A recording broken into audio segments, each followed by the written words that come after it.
right. Sorry about that. I like to move around a bit. Wanted to see if I could. I can't. That's fine. So, thank you for that introduction, by the way. My name is Sean O'Brien. I am a student at Alta High School. I am an amateur entrepreneur. I have 2 patent applications on my name, and I am a bagpiper. All but one of those is relevant.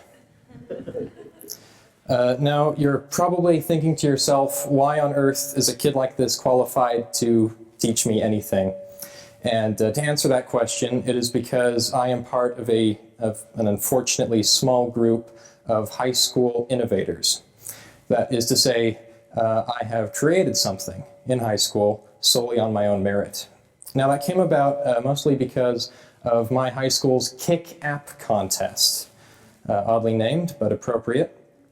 I was sitting in physics class one day, and my vice principal came in, and he handed out these flyers that said, Hawk Tank Kick App Contest. Design an app idea, present it to entrepreneurs, win money. That's the one that stood out to me, admittedly.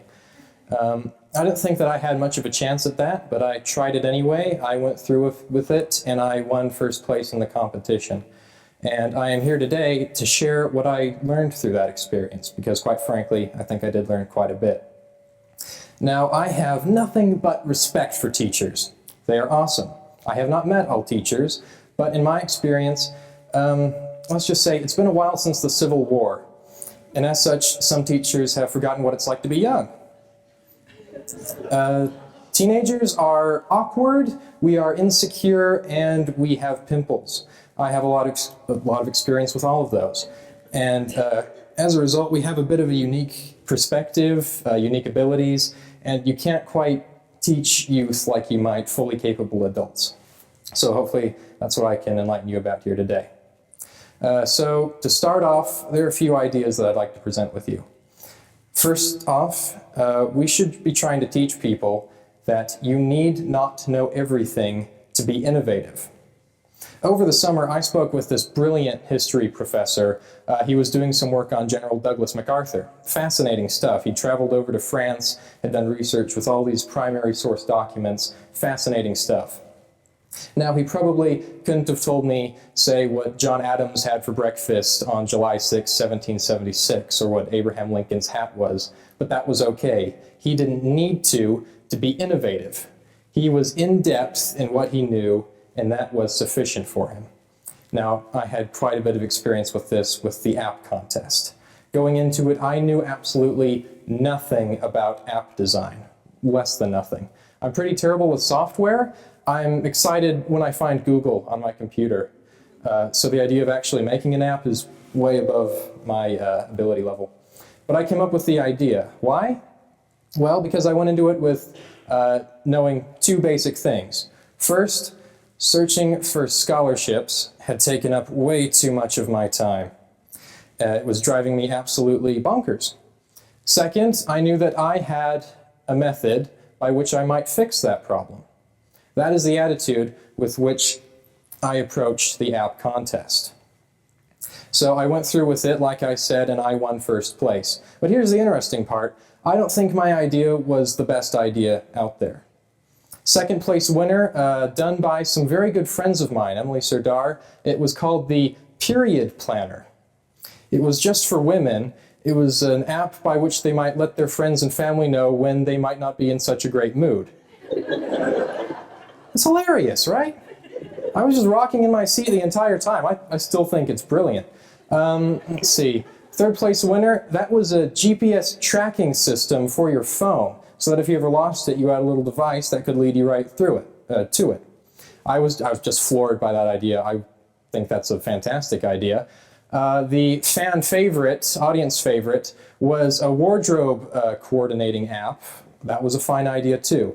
My idea was a scholarship database that you could use to find scholarships and categorize your interest, which obviously sounds terribly dull, especially if you're not a student. So the question remains, why did my idea win? Well, that's because I had an aspect of my idea that the others really didn't to quite an extent. I understood business. Now the others, they came up with their ideas, they spent countless time developing them and working on them.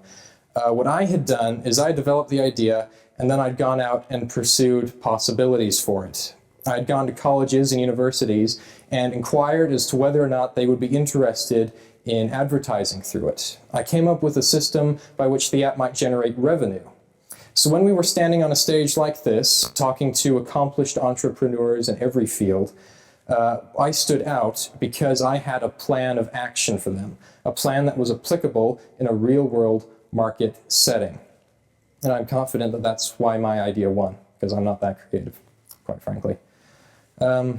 So the big question, I guess, is what can teachers conclude from this experience, hopefully vicariously through it? Well, the first thing I think we need to get everyone to understand, and especially students, is that one need not know everything to be innovative.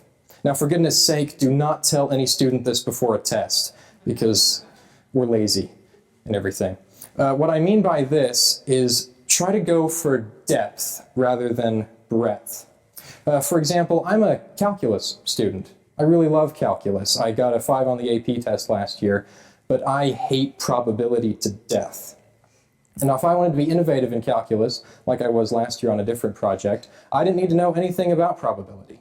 And that means a lot to a student who's having trouble in, say, a chemistry class. They have potential there to develop new cancer-fighting treatments or something like that. But if they have one problem with, say, stoichiometry or calorimeter calcitration, that shouldn't be stopping them. And I think we need to make everyone know that. Now, I think business and practicality should be emphasized for any creative setting. Like I said, I thrived in the app contest because I had a way to implement it in a real-world market setting. That's what set me apart, and I think that we don't emphasize that in schools as much as we could.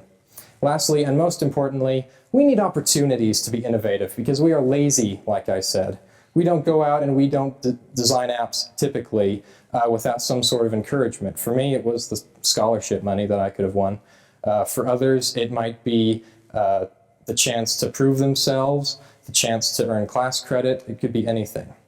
Now, this is the most important because it is the easiest to do. I have had so many AP classes that have done this for me. For calculus, like I said, I wrote a 15-page paper on amateur rocketry statistics. For literature, we go out and we seek new poets that no one's ever heard of, and we write pieces on that. I am not an artist because art isn't really art, math is art, but I digress. It is so easy to provide opportunities for students to be innovative, and I think we need to be doing more of that. So if I can leave 3 points with you today, please consider those, because we have a lot of creative minds out there, more creative than mine, and we need to make sure that they aren't wasted. Thanks for your time.